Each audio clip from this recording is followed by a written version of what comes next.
guys, how's it going? My name is Mike Familant. I'm a Bigfoot researcher from Sussex County, which is the armpit in between Pennsylvania and New York State. My Bigfoot experience didn't really start there. Let me show you a video, a little promo that I do for my show. I filmed a show, it's called In the Shadow with Big Red Eye, and this is our season 5 little opening thing, if it'll play. Red Eye. In 1972, the state park ranger saw a large, unknown animal with glowing red eyes. Since then, this creature has been spotted by credible witnesses in 49 states. With no big production crew, this series documents our true expeditions. My dad, we're coming in hot, man. Here we go. That might be a footprint right there. Since my first experience was something that I could not explain in 2011, I've made it my personal goal to find out what is lurking in the forests of North America. More importantly, this series is meant to attract friends and families to get outside and see what this amazing world has to offer.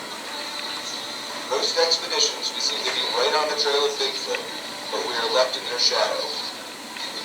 In the shadow of Big Red Eye.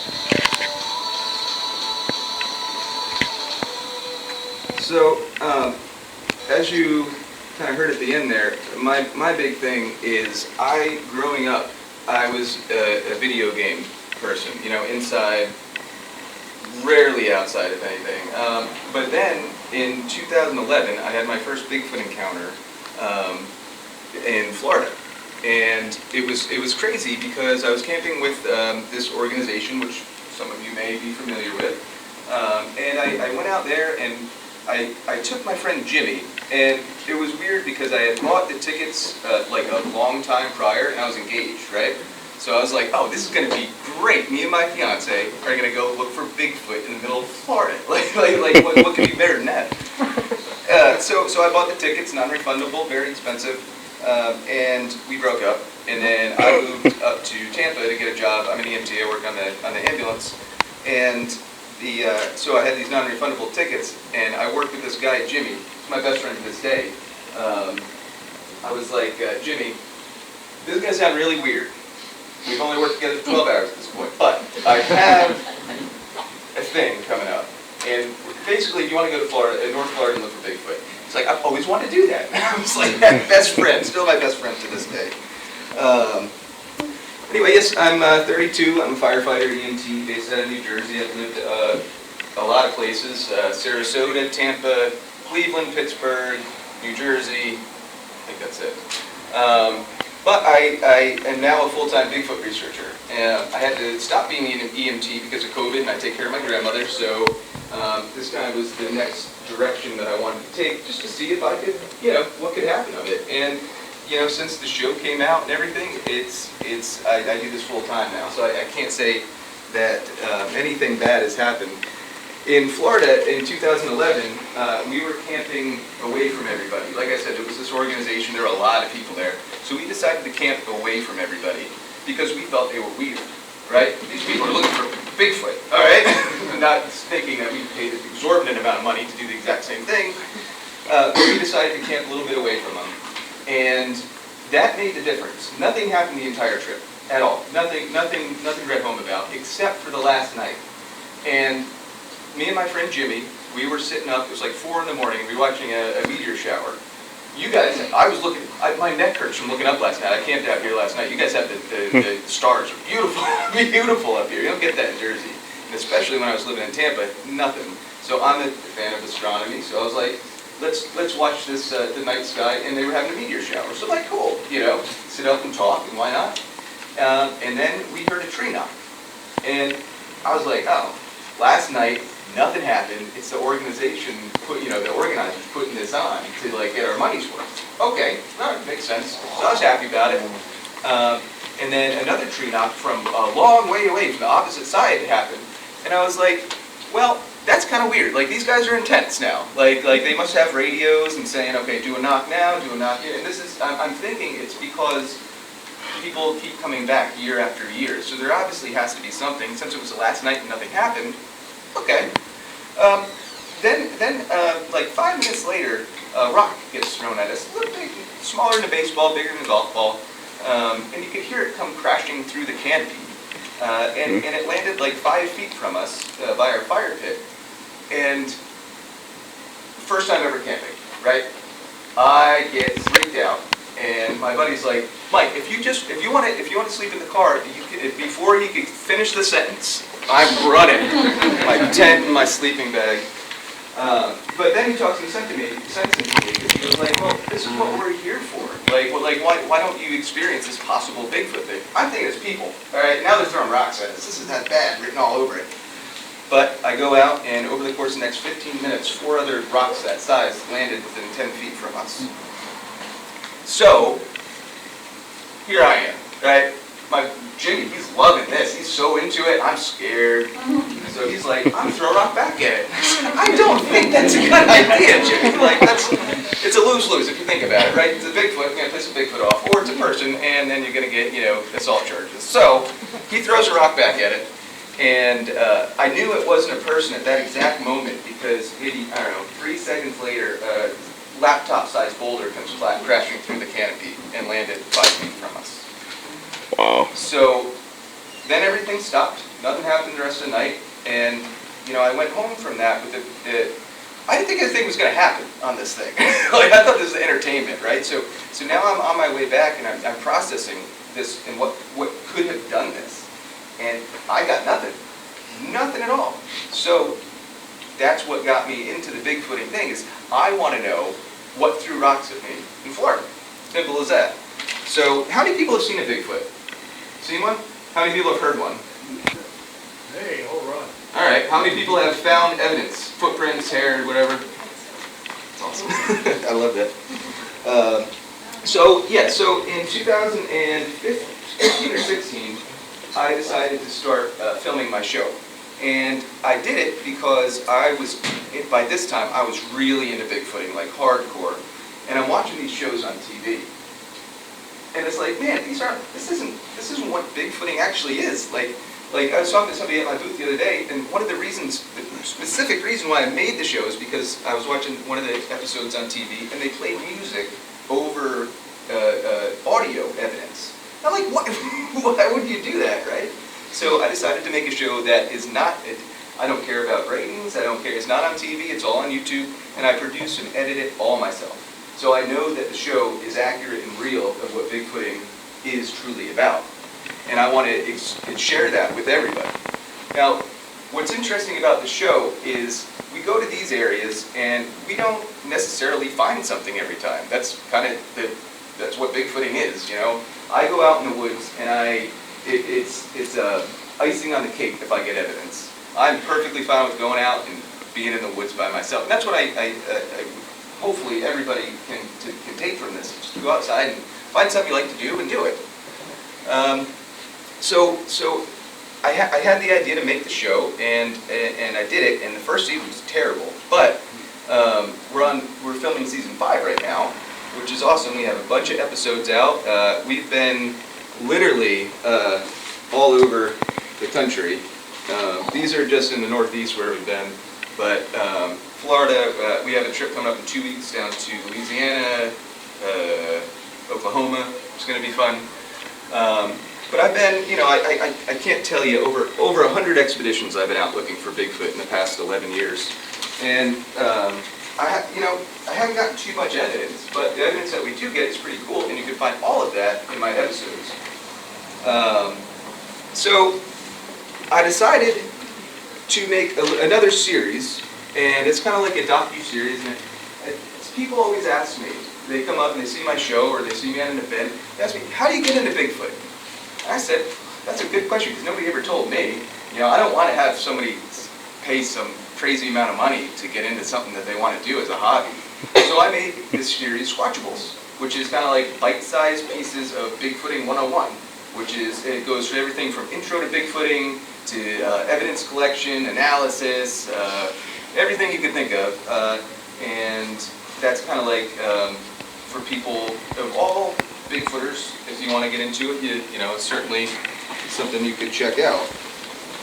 I don't know if you guys have seen it yet, but I did create, not too long ago, the Bigfoot Mobile Command Center.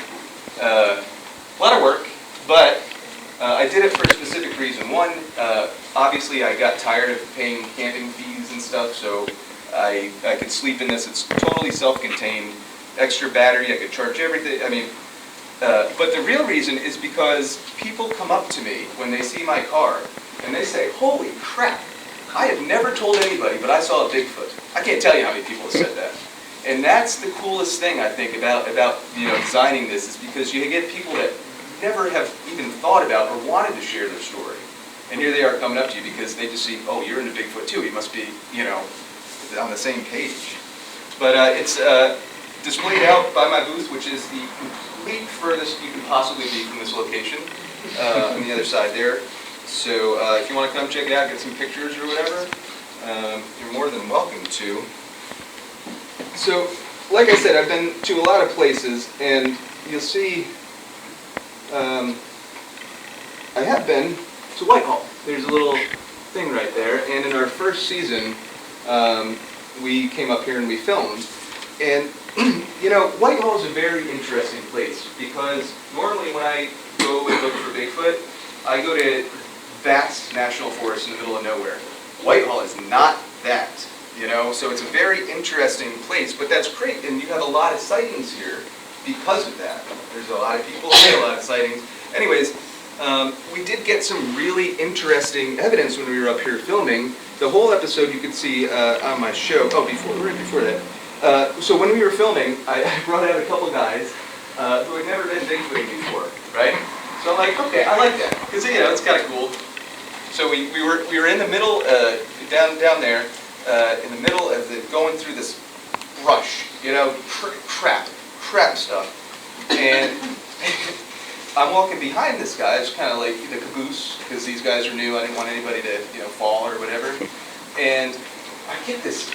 I'm walking. I get this taste and this smell. I'm like, oh crap! This smells kind of like this might be a Bigfoot. This is totally Bigfoot are supposed to smell.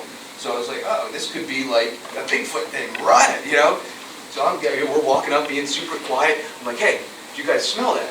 And they're like, smell what?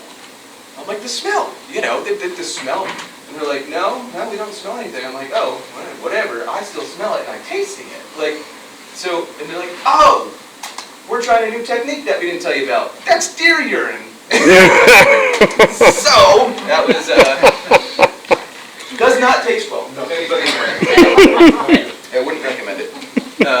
But anyways, here's a little bit from the Whitehall episode where we were along this one section in Whitehall, and we got surrounded by Bigfoot.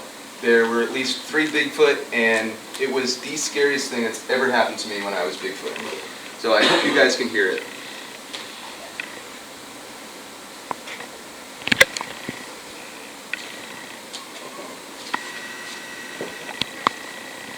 Come on.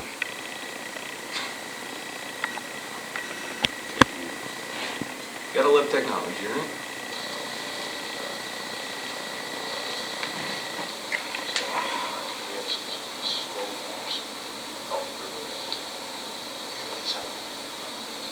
Here, I'll narrate a little bit. You can hear sticks breaking, rocks being thrown, very low grunts.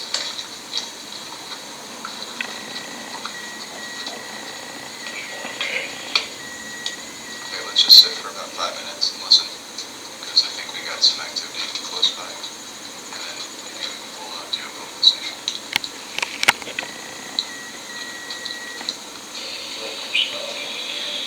That was my friend Jesse who said, I feel like we're surrounded in here.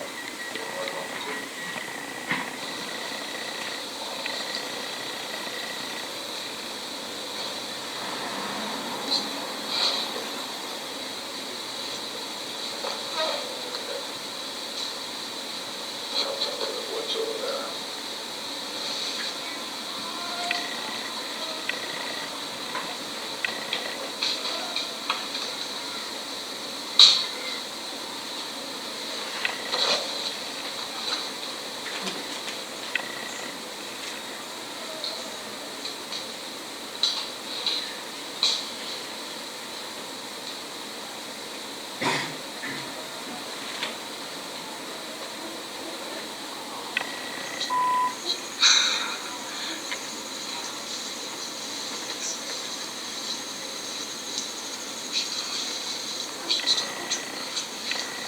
you guys can't hear that part, stop it. Basically, it was just showing and going over their experience. So it was profound enough that I wanted to, obviously as a researcher, investigate it further. So we went back to the area the next day, and we found some very interesting tree breaks. Now, I don't know if they're associated with Bigfoot or not, but this is a big tree. And what's really interesting to me is that this is at like a 90-degree perfect angle. You know, if it was snow load, there's nothing to really hold the tree up. So that was interesting enough. And that was, what's cool is that's right across a path, a trail. So it was like, and here's another thing that I find with tree breaks and Bigfoot things, tree structures, is you see how there's like the bark kind of bends? I don't think snow load does that. I think snow load takes actually a little bit longer where a Bigfoot actually snaps it. So I think that's caused by like a quick onset stress on the tree that causes it to buckle and push out like that. But I've never seen that on a snow load. So I don't know. But the really thing that compelled me the most, that's the same one as the first picture, is this one.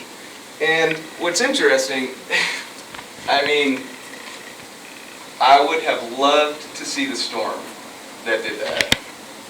But you could obviously two different direction tree manipulations. Now again, I can't say that these are Bigfoot, but they're enough for me to say, with the evidence and with what happened the night prior, now we see these. That's, you know, I'm all about putting the puzzle pieces together. That's how we're gonna find Bigfoot. Is everybody just shares information and we get, you know, and the more puzzle pieces you put together, like that plus the incident the night prior, those are two things that's pretty, you know, putting them together, that's very Bigfoot. So I don't know, that's kind of my little thing. So I do have some. That was Whitehall, but like I said, the whole episode is on our YouTube channel.